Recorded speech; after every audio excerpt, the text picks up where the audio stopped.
Hello friends, आप लोग सब कैसे हैं। हमेशा की तरह मैं सुबह 5 बजे उठ करके डायरेक्ट किचन में आ करके खाना बना रही हूँ क्योंकि हस्बैंड को जाना है ऑफिस। और मुझे सुबह उठते के साथ जो किचन में जा करके खाना बनाने का जो प्रोग्राम रहता है ना, बिल्कुल पसंद नहीं है। कहाँ लॉकडाउन के दरमियान सुबह उठ करके मैं योगा करती थी, फिर मैं किचन में काम करती थी, लेकिन अब सुबह उठ करके डायरेक्ट किचन में काम करना तो छींटे पड़ गए आँख में। मुझे काफ़ी जलन हो रही थी, कुछ ज़्यादा ही जल गया था। मैं जैसा ब्लॉग में आप सभी का स्वागत है।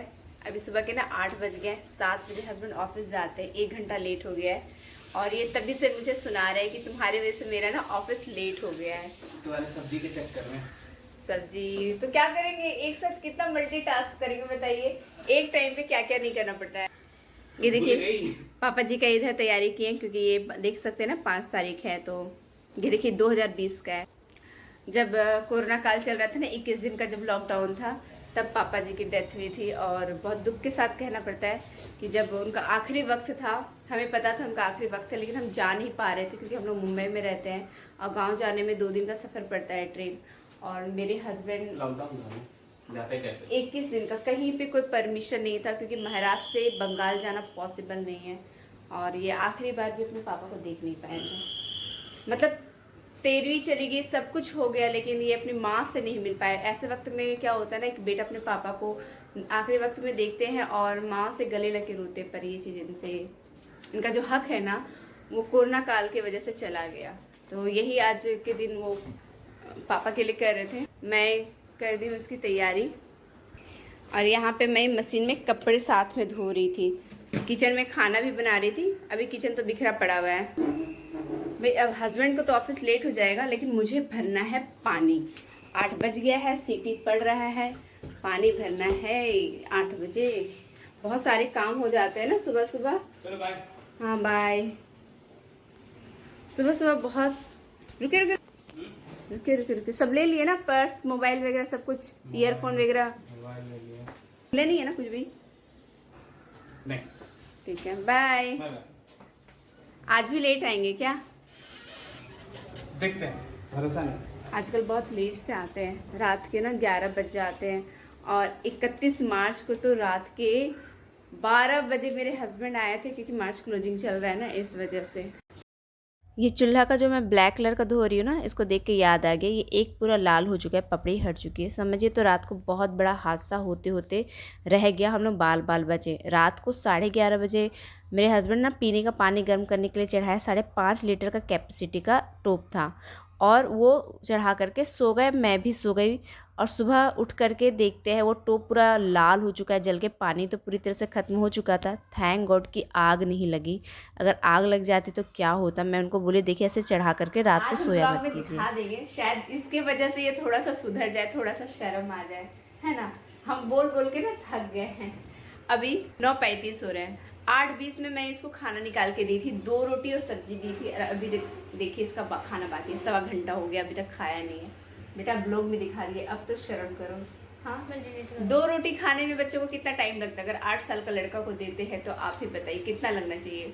बाबा रामदेव कहते हैं ना कि खाना आराम आराम से खाना चाहिए। खाने में ना कम से कम आधा घंटा टाइम देना चाहिए, चबा चबा के खाइए, आधा घंटा टाइम दीजिए। आजकल लोग 5 मिनट में खा करके उठ जाते हैं। इसके खाने की स्पीड देखेंगे तो बाबा रामदेव खुश हो जाएंगे। तो 10:30 बजे आदि को स्कूल लेकर के जाना है, 11 बजे का स्कूल है, आज इसका एग्जाम है। तो मैं जा रही हूँ नहाने के लिए, ठीक है। और नहा के निकलूंगी तब तक तो खत्म हो जाएगा ना, कि बचा रहेगा बता दो। जा रहे। लाडो भी सोई हुई है, वो महारानी रात को 12 बजे से पहले सोएगी नहीं और 10 बजे से पहले उठेगी नहीं, तो इसे भी उठाना पड़ेगा। लाडो उठ जाओ मेरे बच्चा। अरे भैया का स्कूल है सोना, उठ जा उठ जा उठ जा उठ जा। ये देखो लाडो उठ के बैठ गई है नींद में। ये कैसा उठना हुआ बता? हाँ, कैसा उठना हुआ बताओ। देखिए स्माइल कर दो, गुड मॉर्निंग बोल दो सबको। अच्छे से बोलो, जोर से बोलो गुड मॉर्निंग। गुड मॉर्निंग बोलो बेटा, बोलो गुड मॉर्निंग सबको।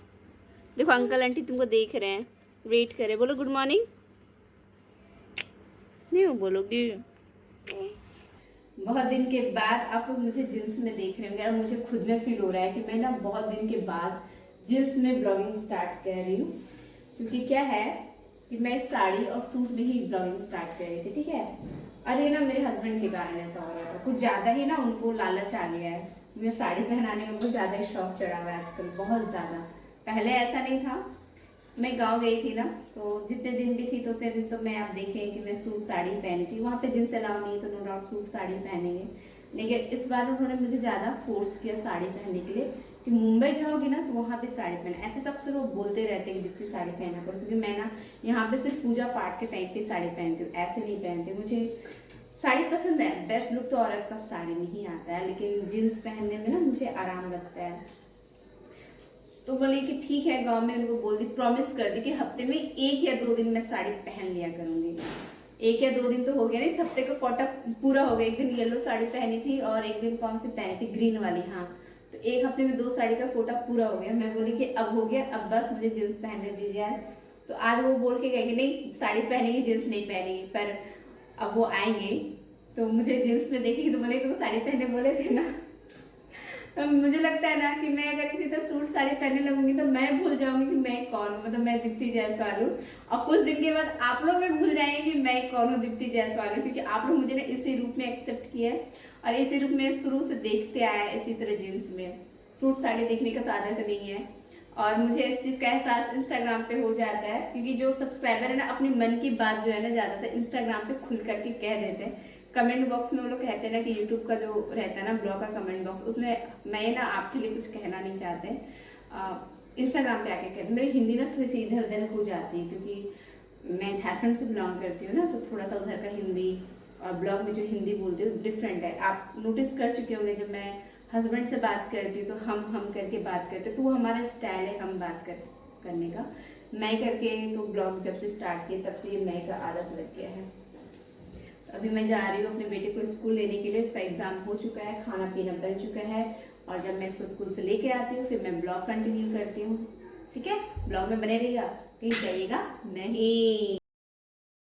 आदि को लेने के लिए आई हूँ उसके स्कूल, और हमेशा की तरह ना टाइम पे तो छुट्टी होगा नहीं, ऐसा मेरे मन में पहले से था। इसीलिए मैं छाँव में एक जगह बैठ गई लाडो के साथ, क्योंकि एक बार मुझे ना 1 घंटा से भी अधिक धूप में खड़े रहना पड़ा था। देखिए वहाँ स्कूल में सारे पेरेंट्स खड़े हैं, वहाँ पे धूप में सारे खड़े हैं, तो मैं यहाँ किनारे लाडो के साथ बैठ गई। बहुत सारे पेरेंट्स मेरे जैसे ही किनारे बैठ गए। अभी एग्ज़ाम चल रहा है ना, तो टाइमली छुट्टी होता नहीं। अभी भी मुझे ना आधा घंटा बैठना पड़ा था। गर्मी में इतनी धूप में अगर आना जाना करेंगे ना, काले पड़ जाएंगे कुछ ही दिनों में। डार्क सर्कल ठीक करने का चैलेंज लिया, लेकिन हमको लगता है मेरा चेहरा ही काला पड़ जाएगा। आज तक कभी भी सनस्क्रीन यूज़ नहीं किया है। आप लोग को आइडिया है तो कमेंट बॉक्स में बताइएगा मेरे स्किन के हिसाब से कौन सा सनस्क्रीन मुझे सूट करेगा। आज तक एक बार भी यूज़ नहीं की हूँ, एक्चुअली आप लोगों से पूछ रही हूँ। मैं ज़्यादातर कपड़े मशीन में ही धोती हूँ, हाथ से तो बिल्कुल धोना नहीं हो पाता। आप लोग जानते हैं कि पहले मेरा लंग्स डैमेज हो चुका था, जो कोविड का फर्स्ट वेव आया था ना, उसमें मेरे लंग्स डैमेज हो गए थे, लंग फाइब्रोसिस हो गया था, जिस वजह से मैं कोई भी भारी काम कर नहीं पाती थी, और ना ही भारी सामान, इवन कि 2 kg का भी सामान उठा नहीं पाती। 2 kg भी बहुत है, 2 kg उठाने से तो हेवी चेस्ट पेन हो जाता था। मैं 1 kg का भी सामान नहीं उठा पाती थी, ये कंडीशन था। तो हस्बैंड तो थे लॉकडाउन के दरमियान, तो वो कपड़े धो देते थे, क्योंकि मेरी जो टंकी में जो पानी की कैपेसिटी वो 300 लीटर है, तो उसको हम यूज़ नहीं करते कि हम पाइप लगा करके मशीन में कपड़े धो लें। तो अलग से बकेट से पानी लेते हैं, क्योंकि ड्रम रखा हुआ है बाथरूम में, से पानी स्टोर है, तो ड्रम के पानी को हम लोग बकेट से लेकर के फिर मशीन में डालते हैं और फिर कपड़े धोते हैं। तो जब तक हस्बैंड घर पे थे, लॉकडाउन की छुट्टी थी, वो कर देते थे। थैंक गॉड कि अब मेरी तबीयत ठीक हो गई है, वरना मैं कपड़े कैसे धोती, कैसे मैं बकेट से पानी लेकर के मशीन में डालती, मुझे समझ में नहीं आता है। तो अब तबीयत ठीक है, तो कोई भी भारी काम हो, कोई भी भारी सामान हो, उठा लेती हूँ, अब दिक्कत नहीं आता है। तो ये मैं कपड़े डाल रही बालकोनी